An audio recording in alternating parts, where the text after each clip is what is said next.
buenas noches, soy Federico Reyes Heroles, bienvenidos a Primer Círculo. Buenas noches, Carlos Elizondo, bienvenidos también a Primer Círculo.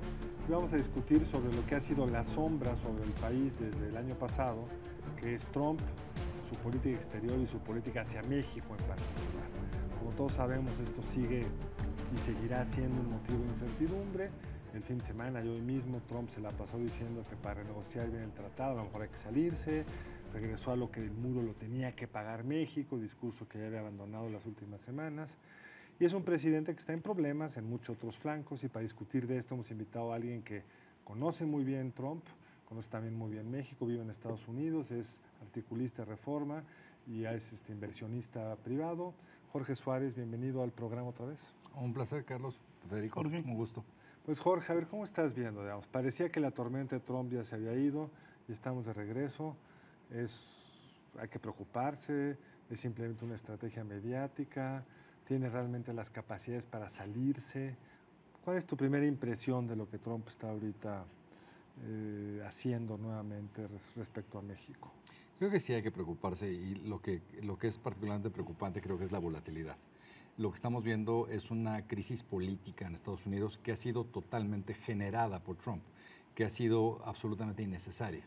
Lo que a mí me parece increíble es una crisis de esta magnitud en un momento en que Estados Unidos lleva 8 años de crecimiento ininterrumpido, que tiene niveles de volatilidad en los mercados a mínimos históricos, niveles de desempleo también en mínimos históricos, que tiene los mercados financieros en niveles récord. O sea, es realmente un escenario que cualquier presidente del mundo mataría por tener.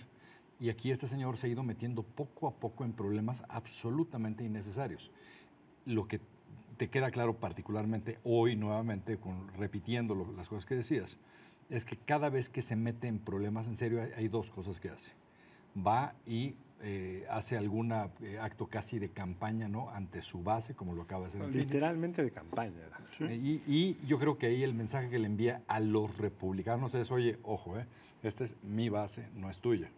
Pero lo segundo que hace también en forma de reflejo es pegarle a México. O sea, lo que se ha dado cuenta es que esta es una acción que no tiene costo político para él, que le agrada mucho su base, y bueno, está consistentemente regresando al tema del país con altos niveles de crimen, el país que no es confiable, y el Tratado de Libre Comercio como el peor tratado de la historia.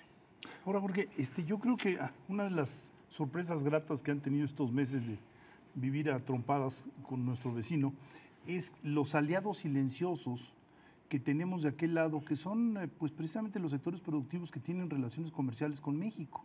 Estoy pensando en particular en el sector agroalimentario, que salió muy rápido a decir, por favor, el Tratado de Libre Comercio ha resultado muy benéfico para nosotros. Y yo creo que en el momento en que el presidente Trump empiece a afectar estos sectores, va a haber una ruptura de lo que ahorita es como un bloque de apoyo. ¿Tú cómo lo ves? Yo creo que eso es cierto, pero creo que no por eso va a dejar de hacer cosas. O sea, hoy las ha dejado de hacer. Le dejaron claro el impacto electoral que puede tener en las elecciones de medio término el año que viene, el que se salieran del tratado y que se atoraran, digamos, las exportaciones agrícolas de algunos estados. Es interesante porque si lo ves a nivel nacional es bastante poco relevante esta exportación, pero es muy relevante a nivel local, para estados para los que son casi monoexportadores.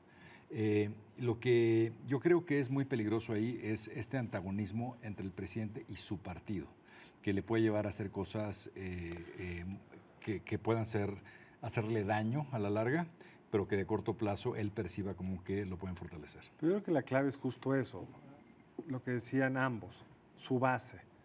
Su base, una parte suya y otra parte más al centro ya no es tan suya, digamos. Hay un 20% del electorado muy trumpista, pero hay todo un espectro en el centro que pues, lo ha ido abandonando lentamente, quizá no con la rapidez que quisiéramos. Y en la práctica, cuando dijo me voy del tratado, esos intereses a los que se referencia Federico le dijeron aguas.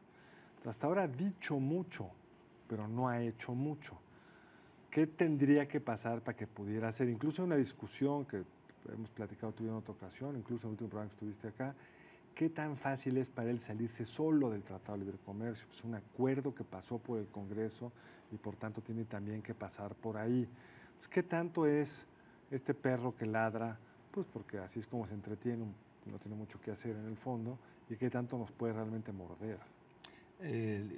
Trump trató de hacerse una reputación como el negociador en jefe, el gran negociador. Y la verdad es que si ves cómo ha obrado con Corea, con México, en muchos sentidos ha sido el gran bluff, o sea, el que hace grandes amenazas y después no cumple, los mercados lo empiezan a entender un poco.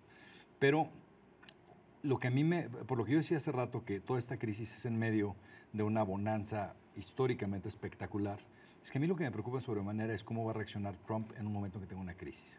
Y alguna va a tener. Y si nosotros somos la piñata favorita, si eso no implica que puede hacer cosas tremendamente irracionales.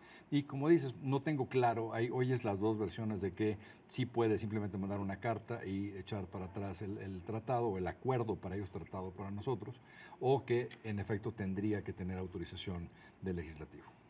Ahora, quizá habría que andar un poco en esas crisis en las que están metidos, porque es este contraste entre el país que prácticamente cualquier indicador, salvo el de desigualdad, está muy bien, salvo la crisis de la heroína en general está muy bien, y sin embargo hay un electorado que lo llevó al poder con ese discurso de enojo. Ahora bien, sus problemas, lo voy a tratar de resumir muy rápido, es por un lado el que seguramente más le preocupa, que es la investigación sobre el posible o probable complot entre el gobierno ruso y gente de su campaña o gente incluso más cercana a su familia para tratar de sabotear la campaña de Hillary Clinton y llevarlo al poder.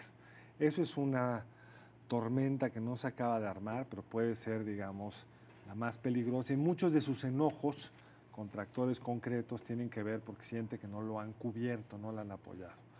Ese es, yo creo que el problema número uno. Y el problema número dos que estaba enfrentando es pues, lo de cómo no pudo enfrentar por razones de conveniencia política y quizá también de creencia el horrible conflicto entre neonazis, supremacistas blancos, antisemitas y una izquierda sí radical, pero con características muy distintas a esta derecha violenta, y el perdón que le dio al sheriff de un condado de Arizona, al señor Arpaio, que su delito había sido violar una orden de un juez federal, algo que es bastante grave en Estados Unidos.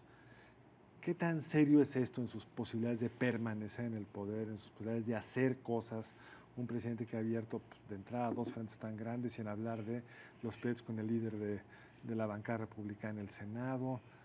En mi opinión, el más peligroso es el primero. Yo creo que, si ustedes recuerdan todas las investigaciones de Whitewater de los Clinton, o sea, esta gran investigación no era de Whitewater, acabó siendo de Whitewater porque este investigador pues acabó encontrando una hebra que empezó a jalar.